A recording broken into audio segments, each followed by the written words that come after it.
Assalamualaikum warahmatullahi wabarakatuh. Selamat siang, salam sejahtera untuk kita semua. Salam rayu, salam untuk saudara semua yang ada di dalam maupun di luar negeri. Semoga berbahagia, damai dan sehat selalu. Dan yang baru sakit mudah-mudahan diberi kesembuhan yang lebih cepat, serta yang bekerja beraktivitas mendapat rezeki yang diharapkan dan berkah. Amin. Timnas Indonesia U17 pada akhirnya telah mengetahui lawan mereka di babak 8 besar, yaitu Korea Utara. Dan tim yang akan dihadapi Evandra dan kawan tentu saja ini bukan tim sembarangan, karena selain pemimpinnya yang serem ya, tim ini juga terbilang punya kemampuan yang menjanjikan. Hal yang pasti akan menjadi tantangan tersendiri bagi Indonesia, mengingat Korea Utara punya gaya main yang berbeda dengan Korea Selatan. Dari hal ini tentu saja harus ada teknik-teknik yang spesial untuk menghadapi Korea Utara. Dan juga Korea Utara sudah menotis 4 pemain kunci Indonesia dalam laga yang kemungkinan akan dipantau oleh Kim Jong-un, Presiden Korea Utara kan. Meskipun begitu, timnas U17 nggak akan gentar melawan pemenang 2 kali juara Asia U17.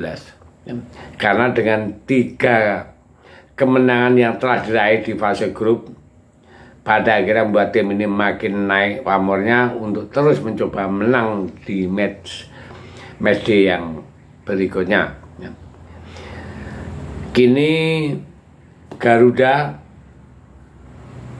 terus terbang tinggi.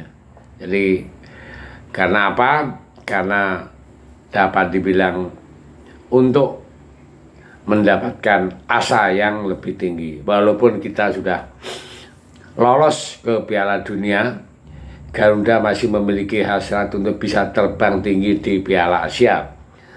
Berbekal 100% kemenangan di fase grup, Indonesia menata babak 8 besar dengan penuh ambisi. Akan tetapi untuk mencapai puncak itu tidak gampang, karena yaitu tadi kita berhadapan dengan Korea Utara, itu mantan ya, juara 2 kali.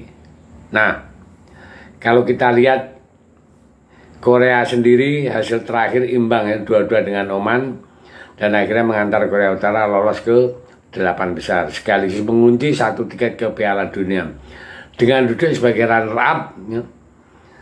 Dan tak lama setelah memastikan diri, pelatih Korea Utara, Tae Sung, langsung memberikan statement atau semacam sewar ya. Walaupun hal itu masih halus ya.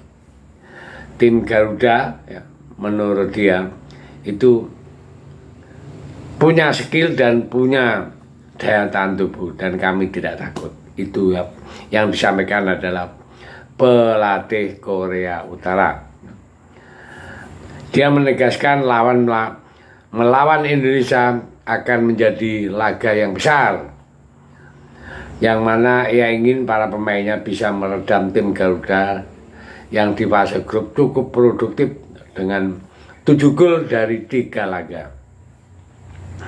Kami sangat senang dengan hasil ini. Kami telah berlatih dan mempersiapkan diri sejak lama untuk momen ini. Para pemain senang bisa lolos ke Piala Dunia. Kami kebobolan 2 gol malam ini, meskipun kami lebih menekankan pertahanan. Kami harus memperbaiki area itu. Dan pertandingan mendatang mengenai Piala Dunia, kami akan menganalisa kekuatan dan kelemahan kami dari kompetisi ini. Tegasnya pelatih Korea Utara ya. Jadi kita sudah mengetahui ya peta kekuatan timnas Indonesia. Sekali lagi nggak boleh meremehkan, karena biar gimana pun Korea Utara adalah tim yang pernah 2 kali juara di kompetisi ini, sementara kita belum pernah juara. Dia juara itu pada tahun 2010 dan 2014.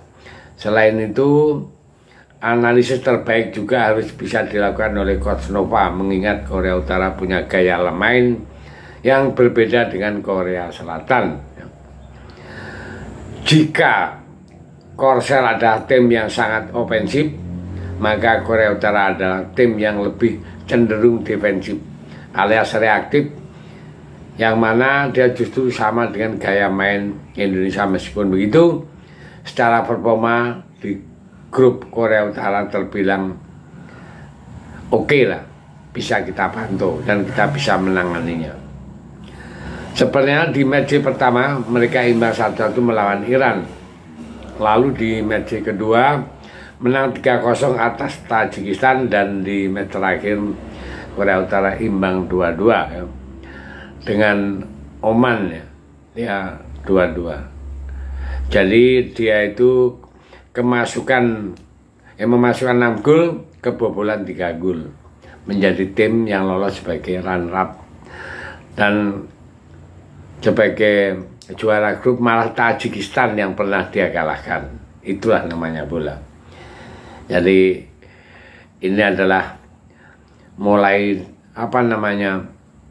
perang-perang urat salap ya antara tim Indonesia dengan Korea Utara. Dan kami yakin Nova Arianto sudah mempersiapkan tim ini lebih serius. Kenapa? Karena tantangan menghadapi 8 besar itu bukan main-main ya.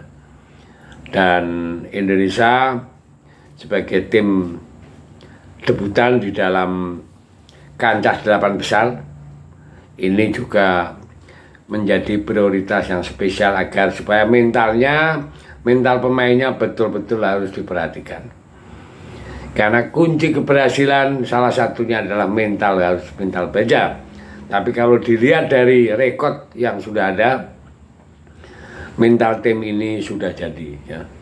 Sudah betul-betul matang. Kita tinggal nunggu permainan Indonesia lawan Korea Utara yang akan diselenggarakan Senin malam ya, jam 21 waktu Indonesia bagian Barat. Jadi mari kita dukung, dan teman-teman semua mudah-mudahan dengan dukungan kita, dengan dukungan rakyat Indonesia yang jumlahnya hampir 300 juta, mudah-mudahan diberi kemenangan ya, dan kita bisa melangkah ke babak semifinal. Wah, dengan bangganya kalau masuk semifinal. Oke, saya pikir itu. Terima kasih. Merdeka.